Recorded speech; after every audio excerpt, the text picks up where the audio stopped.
Hi, everyone. I'm Kerry Casidy from Project Camelot. I wanted to do a video today because there's a number of things that I've been posting in written articles, and it's all on my Substack as well as eventually makes it over to my website. So if you're not aware of my Substack, I want to make you aware of that. And also, I want to give an alert about a redacted video and some other articles that are coming out right now about something Congress is doing. From what I understand, there's actually a couple people in Congress that are trying to enact a bill that will allow them, in the event of what they're considering to be a multiple casualty event that should attack members of Congress.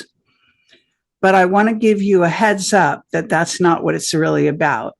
So what they're really doing is preparing for the comeback of Trump in office, obviously, if he wins, which is that they're all going to be named traitors. So all of the people that were, for example, named in the Brunson case, if you're familiar with that, know that there were around 368 members of Congress to not join with the intelligence agencies, who also were traitors, and examine for 10 days the evidence that, I guess it was Radcliffe, who was the head DNI at the time, said that there was interference from CCP, evidence of that, and other interference as well, as we now know.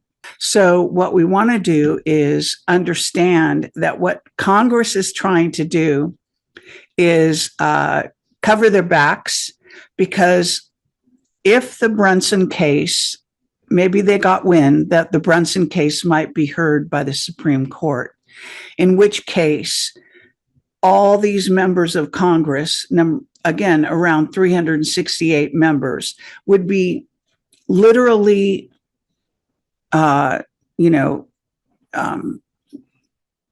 fired by the American people, by the Supreme Court, under this case, okay? And that could happen overnight. Now, if that should happen, what they're trying to do is make sure that they have their own members who could easily move in with even a number of days or weeks to go, so that there would not be any downtime in which the Democrats did not have a say and or control whatever it was, the House or the Senate. So this is actually what they're preparing for, not a mass casualty event. So I just want to give people a heads up right away on this. The other thing is that I have all these articles that I've been writing, especially want to bring your attention to my blockchain article, because blockchain is a way to do away with all this nonsense, even things that Juan O'Savin lately is talking about, where certain states can't certify their vote, means by which the election was held, and it hasn't been rectified since 2020, and so on that. So the bottom line is, if you use blockchain, all of this goes away. But then you have to ask yourself, why is it that the white hats and the dark hats don't want to use blockchain when it is counting money as we speak, millions and even billions of Bitcoin? It's perfectly capable of doing that without error, or shortly after, and that they gave him a funeral. So that's what Derek Johnston has been saying. Other people have noted that. It was very clear in the actual proceedings of what was supposed to be the inauguration that it was actually a funeral march. And towards the end, if you didn't pay attention, you would have seen the troops turn their backs, Sidney Powell and a few other people, and they were told they didn't have standing. And so I made an issue, even on my last interview that I did with Mel Carmine, that Americans not having standing in their own election, regardless of whether they're lawyer Americans or it's me or someone else, we certainly have standing in our own election. Okay, that means we have a stake in what happens. It affects us. And if you don't think that an election affects you, then, I don't know how to help you. But bottom line is the Supreme Court knows damn well that our own elections would affect us, unless we do not own our own country. Unless under admiralty law, we are still under the crown. Now, if that's the case, and Americans knew that that's the reason the courts will say that we don't have standing, then they should actually start the revolution now. You understand? So I am trying to make this clear. The White Hats apparently dropped the case of blockchain, decided not to pursue it for whatever reason. I'm claiming the reason is what I'm saying here, that the one with the Supreme Court standing issue, and the second reason is because, and for some reason, both sides don't trust the American people to choose their own leaders. Okay. They think that you just believe the propaganda, and therefore they can't trust you. So they want to be able to have their hand on the lever they need to under any circumstances, ones that one couldn't foresee necessarily in the future. So this is really what's happening. You got to understand the fight here. And sadly, 107 did a meeting in Vegas in which he invited a fair number of, I'm sure, journalists that are following him and other people like, Tracy and Michael Jaco and others who attended, but he wouldn't allow me in. He said, quote unquote, there was no room. But of course, he didn't invite me in the first place, which he knows me very well. I attended other things that he's done and been involved with. But in this case, he didn't want my level of truth in that room. And I can certainly see why. Unfortunately, it makes him something of a coward, in my opinion. And I'm sorry that he is afraid of me, which he has made very clear, and that he thinks I have some special power that can make him break his security oath. That being the case, I actually would not do that. So even if I did have such a power, which I don't think I do, but nonetheless, I would not make him break his security oath ever. But I do want to talk reason to him, and I do want to talk reason to the White Hats. And I think that, as far as I can tell, of all my colleagues, I'm the only one that does so. Okay. I'm the only one that addresses them, the White Hats, and 107, JFK Jr., AKA JFK Jr., in case you're not aware. And he is the acting VP of the Republic under Trump. And Trump is the president of the Republic. While Trump was in office, he did away through executive act with the corporation of the United States. So we have been an occupied, invaded country since 2020. So wrap your mind around that. And the Law of War manual that Juan talked about for the first couple years after 2020, where it has a sentence, I went and investigated it, and it says that you have to wait a year. A country has to wait a year. Their military has to stand down for 1 year to allow themselves to be invaded before they have a military response. Now, anyone who listens to that, who has half a brain, would know that if you're being invaded, that would be obvious. You wouldn't sit there and allow yourself to be invaded, and much more allow the enemy to take over your country for a full-on year before you did anything. Now, I don't think our military is that stupid. So I know that they were operating behind the scenes, but in the eyes of the American public, they were doing nothing to prevent the information we have is correct from people like Gene Decode and others. Then they also in March of 2021, right after the inauguration, they reinstated Trump as the commander in chief. And by the way, he's president. So they reinstated him. He has the codes. He's had them the whole time. He's actually said this in public a number of times.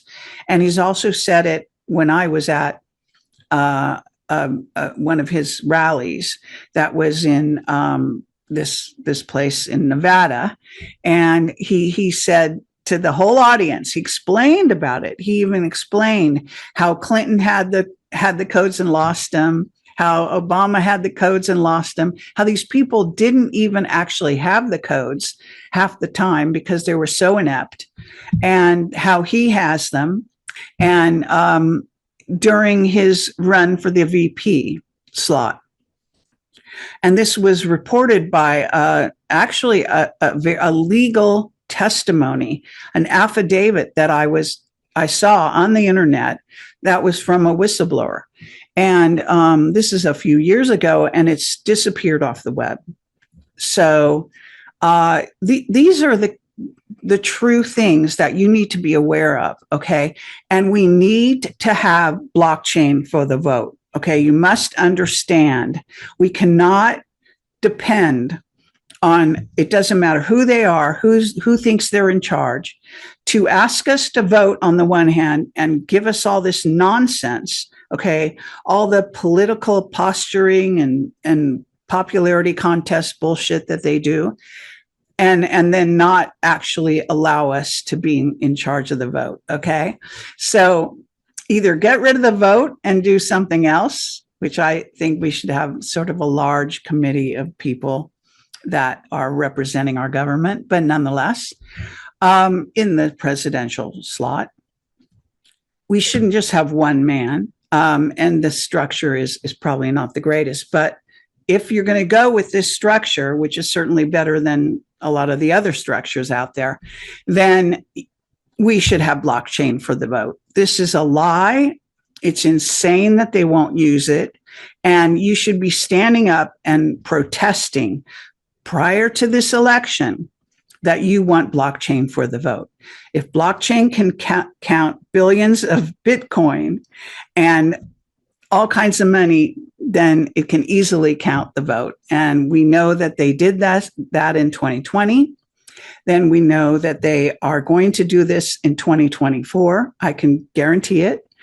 And it's probably the NSA, because Admiral Rogers, who was running the NSA at the time, went to Trump before, I think it was 2016, and basically revealed to him that he was being surveilled by the Democrats and so on. So we have a structure, a hidden government. And on top of that, we have a secret government. So you could call the White Hats sort of a hidden government. It's actually devolution moves in order to keep our executive, and especially the executive, but also perhaps other levels in good order. And so that was actually Trump's job. When he realized we were being invaded, he had to institute devolution. So you can go to devolution.link, and that is Patel Patriot. Forget his real name, but he is a person who put this together. It's got all of the articles, all the backing for this information, and make your own decision what you believe. As far as I'm concerned, it's correct, even though 107 doesn't like to refer to it at all. So, okay. So now I want to go through some of my articles and also bring some other things to your attention, which hopefully I can do in this video, because there's so much that it's kind of overwhelming, and I do understand that. So I'm going to share my screen here. Hopefully this is going to work correctly. Let's see. Okay, so this is my Substack, and just so you can see the top. I don't know. This thing is in the way. I don't know why. All right, whatever. So hopefully you can see this article, Secret Space, Roswell, the New Disclosure, and Project Bluebeam. I have read this whistleblower, Lou Elizondo. I've followed his work for many years, and I read his book. I'm not finished with his book. And on this article, I quote his resignation letter from the Department of Defense, which is a very excellent summation of why he's leaving. And then basically also have a link to a video, which is, the title was UAPs, Simulation Theory and Human Consciousness. And Matthew Pines, who is someone who worked for the government, he was the director and might still be of intelligence of Sentinel-1 and a national security fellow at the Bitcoin Policy Institute. Prior to that, he worked for the government. And in the intelligence field, I'm not sure exactly what his titles are from that time. But the issue here in what I cover in this article is so strange, is that these people are not talking about the secret space program. So even though he does refer to it, I now know because he started talking about it later towards the end of his book, Lou Elizondo. Again, his book is imminent, and I have it linked on here somewhere towards the bottom. Okay, well, it's supposed to be in here somewhere. Seems to have disappeared. That's weird. I don't understand that. Okay, just hold on when I'm going to refresh this and see if his book, there's supposed to be an image of his book. Okay, sorry, but this is his book. The link is there. It's just not the picture. And I do highly recommend his book. But to get back to the situation here. So what we have is these new disclosure witnesses and the fact that they are not talking about going back to Roswell and before.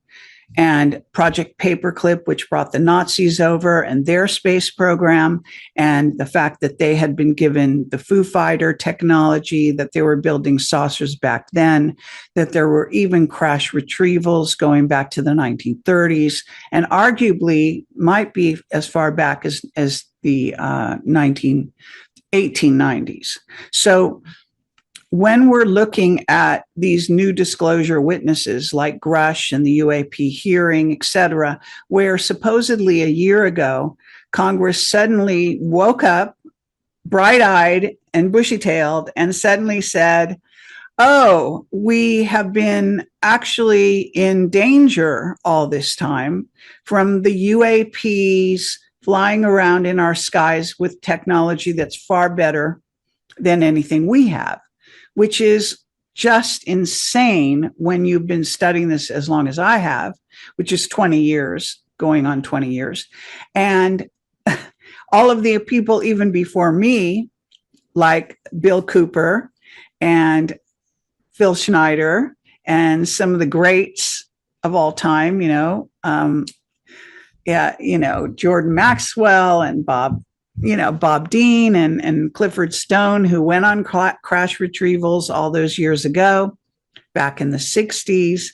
And of course, Roswell and all the crash retrievals since then. Crash retrievals actually all over the world that the United States sends team into places like Africa, pays them a certain amount of money and carts away the technology.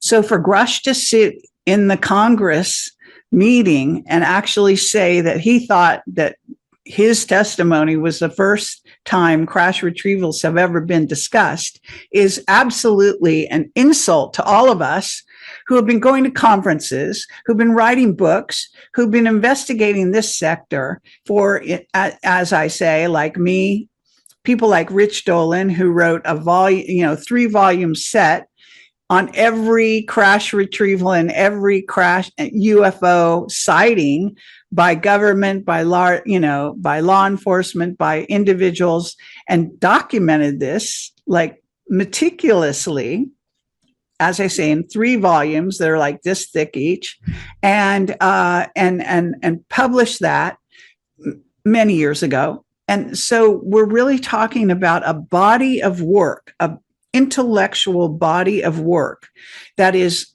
all over, available to the public. And suddenly we've got these individuals from our government or associated with our intelligence agencies and our government who are coming forward and going, oh, we're being invaded. We're being watched. We're being surveilled. We're being, visited, all right, at the very least. And yet, at the same time, we have had a secret space program that mostly operates off-planet, underground, and has technology, according to my whistleblowers. And again, I have 20 years worth of whistleblower testimony on this story, and it goes back basically around 10,000 years. So that underground and off-planet, our secret space program has technology that they have reverse engineered from the aliens, from crash retrievals, yes, but also from deals they have made with the aliens, the negative aliens particularly, which means the grays, the negative grays, reptilians, arguably mantids, because mantids have not always been positive. They've crossed over recently, and so on and so forth. So we're talking about, again, this incredible body of work that's being completely ignored by these new so-called government-sponsored whistleblowers. People like Jay Stratton. Hal Puthoff knows the whole story. He's also called the Godfather behind the scenes, in case you don't know that. He's a very well-revered scientist. But, Bob Bigelow and Harry Reid, they know the history. Skinwalker Ranch is just the tip of the iceberg of this stuff. All right. And they didn't even want you to know about that. And of course, journalist George Knapp has been on that story forever, but he never tells you about the real secret space program, which John Lear talked about, which Bob Dean talked about, which all my witnesses have been talking about for 20 years. All right. So you wonder, what do I have to say about this? I can't believe it. Now I've invited Louis Elizondo for an interview. He says not yet, but sometime. And I'm told he keeps his word, so I hope that he really will. But I am telling you that these people have been told to lie about the actual secret space program. Even Rich Dolan called it a rogue civilization. It's been called, a breakaway civilization. We've been studying it, a certain body of our public, not just here in the United States, but all over the world, has been studying what our militaries and what our secret, governments have been doing to do with this secret space program. And it actually goes all the way back to NASA. Never a straight answer. And I worked for Jet Propulsion Lab way back in the day. And I can tell you that they didn't go to the moon in a little LEM thing. That's a joke. If you listen to my interview, and he was a very well-known whistleblower during the time when he was out there with William Tompkins, and we've even gotten more very up-to-date information and backing about all his testimony being absolutely documentable and real.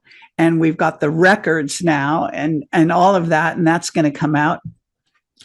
We're talking about these people who are just perfectly content to be spouting off some story that the government wants them to do. So what they're giving you is a partial disclosure. They're acting as though they just suddenly realized that Tic Tacs which, by the way, were reported a couple years ago in a video by Charles Hall, who is a military, he was a member of the Air Force that was stationed out at near Indian Springs in Nevada, where the tall whites have had a base going back 100 years or more. And he was there to interact with them. He actually got to know them well. And his books are absolutely wonderful. And I highly recommend you read them. And they're called Millennial Hospitality, a very unusual title, but there's several volumes, and it's absolutely delightful, his interactions with the tall whites and how that all progressed. But what he says is the Tic Tacs are scout craft belonging to the tall whites.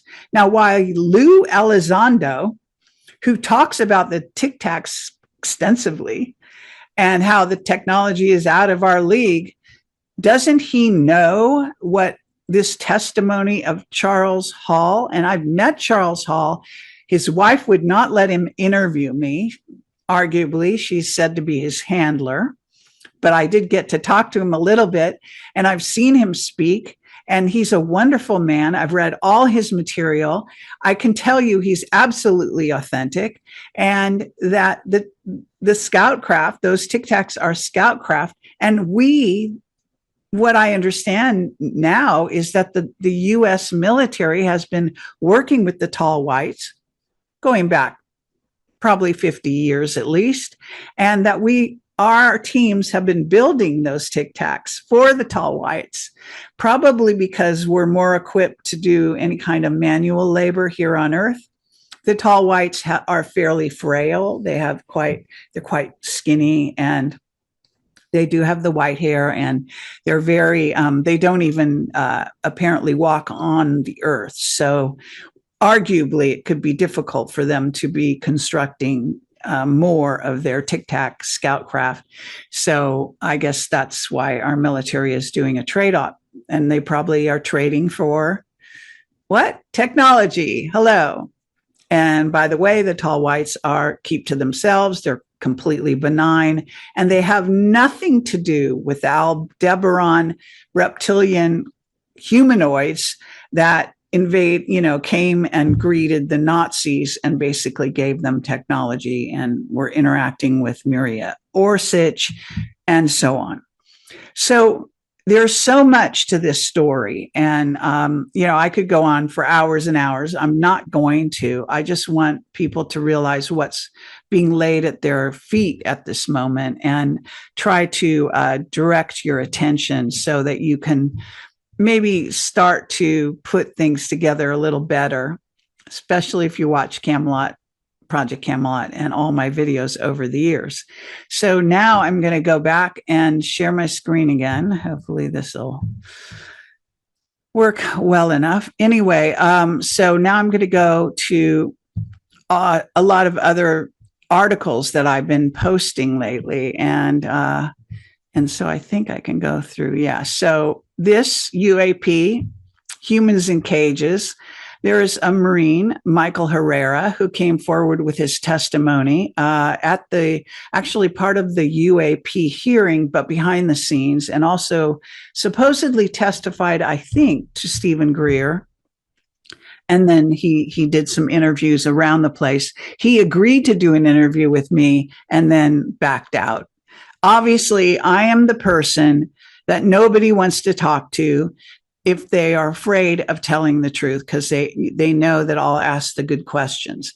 What this sighting involved apparently were not only the military, a UFO on the site in the jungle, I think it was in the Philippines, and basically caged humans caught red-handed by this particular individual, who then kept quiet for probably 20 years or whatever it was, and is suddenly coming forward as part of this new amnesty for whistleblowers that is hitting the government. But there's a question as to whether they're going to actually stick by it or not. So then I have another article that goes into detail on blockchain and the vote. I have a very important article I wrote about this obsession, really, with 107. I'm talking about everything the White Hats don't want to have happen is they want to prevent civil war. So the whole reason when Trump came into office, that pace ceased, which really pissed them off. So we have a certain number of generals that are on the side of the White Hats, including Space Force, and a large portion of each division of the military that may not be. And so what we've got is a split in the military. This split has been there for many, many years. Project and told about it by our whistleblowers, and actually one in particular, Captain Mark Richards, who told me about this split. He told me about this sort of Navy intelligence run area that has more to do with the White Hats and supporting Trump and so on, and that they actually have been in secret supporting. So now you can imagine the split in the military is even more sort of obvious. And it's been going on even during the days of Obama. Apparently, he fired a bunch of very important military people because they weren't loyal to him. And people, unbeknownst to them, I have actually been told that when a new regime comes in, I can't guarantee this is true, but that's what I've been told by some very knowledgeable whistleblowers. So just understand that your life and your country is nothing like you think it is. And so I'm going to bring you back to continue about my other articles, but all of my articles are heavily researched and very important to follow up as far as I'm concerned.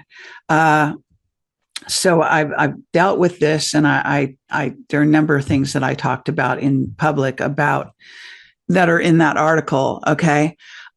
So the alien invasion has already happened. And this article is very important. Reptilians in the Vatican, because if you go back in history, you're going to actually see that the Pope and the reptilians are running the Vatican, and the reptilians are not even shy about putting their entire selves, their sort of reptilian countenances, if you want to call it that, on Vatican architecture. And this goes back eons. And so they were totally they were operational during the time of Jesus Christ. I am not saying Jesus Christ wasn't an avatar. What I am saying is that when religion took over and they took over the Bible, that it's full of lies and distortions, very subtle in some cases, in some cases not subtle at all. So I'm here's walking with the tall whites. That's Charles Hall, and the Tic Tac again talking about that. But the bottom line is, and these are the tall whites.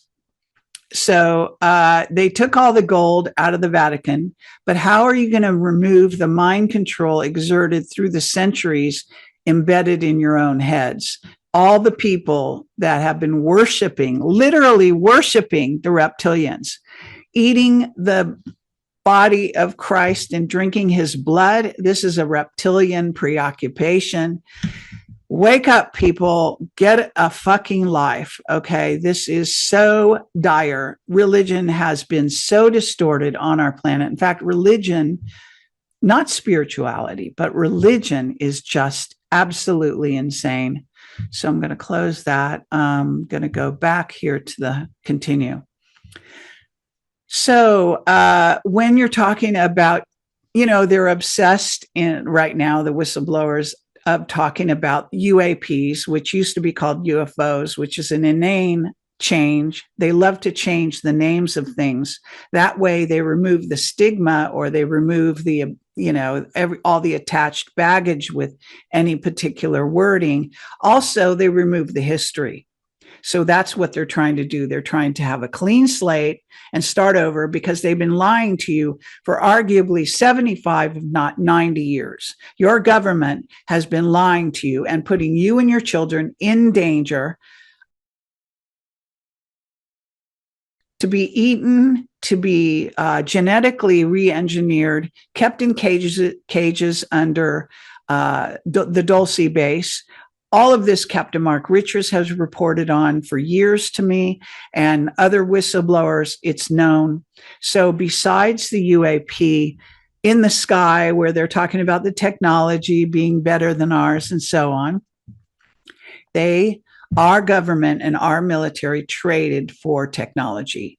Now, I can tell you how this could be understood from a certain kind of vantage point. If you understand that they realized back in the 1950s when the aliens came to Eisenhower and before, but when Eisenhower dealt with the aliens, they offered him deals and the dark side offered him technology. So he went with the dark side. That's the story. And Truman carried that legacy forward. He also created MJ-12 back at those times. And so what they basically had to do was they had to make nice with the dark side aliens in order to gain access to their technology. Humans for technology, in hopes that they would one day be where we are today, which is now they could go mano a mano with the dark side aliens. However, they've become so entrenched with the dark side aliens that they are, according to Courtney Brown and his remote viewers, who are viewing this every week, who have invaded our country, who are here, who are allowing the Chinese and all of the military-aged men to come in through the border, which I dreamed several years before it ever happened. I am a precog. I do get dreams that come true, and I've had quite a few dreams of the future as well. So now I'm going to go back to my Substack and see if there's any other articles that I really want to bring to your attention. The Cuban Missile Crisis, if you remember, Juan used to talk about it constantly. Then not too long ago, we had a so-called exercise with China and Russia right off the banks of Florida and Cuba. And I am suggesting that that is actually reminiscent of the real Cuban Missile Crisis, and that indeed there has to be an alien base that both Russia and China are trying to arm or get ready for some kind of standoff with the United States. That is going to prove to the United States, if I can make clear to you, that from both countries' perspective, our military has been standing off Taiwan on the, in submarines or whatever we have technology over there. And they object to that. Okay, China, obviously. In the same course, Russia has been invaded by or been challenged by NATO, and NATO has been putting missiles right along the border of Russia. All right. And also backing and giving, tons of military aid, billions of dollars, and as well as so if they are arming the aliens next to our country in Cuba, you can appreciate how that's actually a standoff. That's a subtle way, or not so subtle, of telling us you back off from Taiwan and you back off from the border of Russia, and we will back off of Cuba. So they're involving the ETs, whether you know it or not, and this is what's fomenting in the background here. So just want to make people aware of that. This is not to be taken lightly. Okay, I do have an article here about James O'Keefe and a particular woman that I quasi started to interview, but she was unable to handle my level of truth right off the bat, and so she hung up and walked off the interview. But I can tell you that Eric Prince, who is supposedly helping protect Trump right now, and has been part of a I don't know what you want to call it, mercenary groups going into Iraq and Iran and other countries for us, but doing it all sort of as an enterprise, a commercial enterprise, if you will.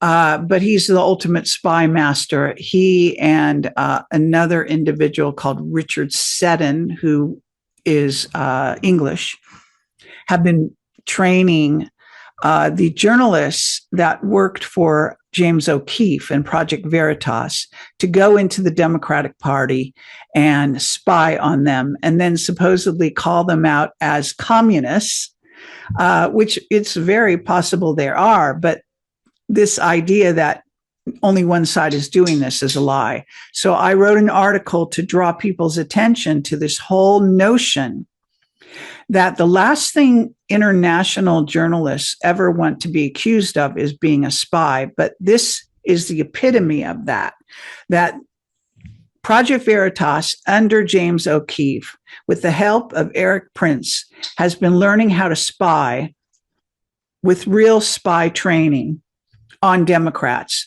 And I can tell you that the Republicans have to be doing the same thing. And then you get into the book by Patrick, what's his name? Patrick. Oh God, I'm drawing a blank. But anyway, I actually read Patrick's book, so I can't believe I'm not remembering his name. I'm really terrible when it comes to names.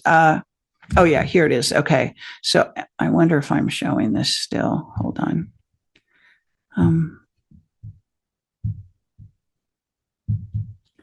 So this is the book I was trying to tell you about, which is Danger Close. And this is written by Patrick Byrne. He's telling you about a spy, a so-called Russian spy that he was infatuated with, who basically seduced him, and how he played along as a spy from the side that he was supporting back at those days that was setting up the Russia attack on Trump. Now he's changed sides and he's working for Trump, the Trump team. So it's kind of convoluted, but it's worth reading to get a closer look at how these games are being played in politics, which is just insane. And the amount of spying going on both sides is just, it is a dirty game. That's the best way to put it, I think. So let me see if I can back out of this. No, it doesn't look like, hold on. Okay, and hold on a second. I have tons of articles here, so I'm not going to go through all of them.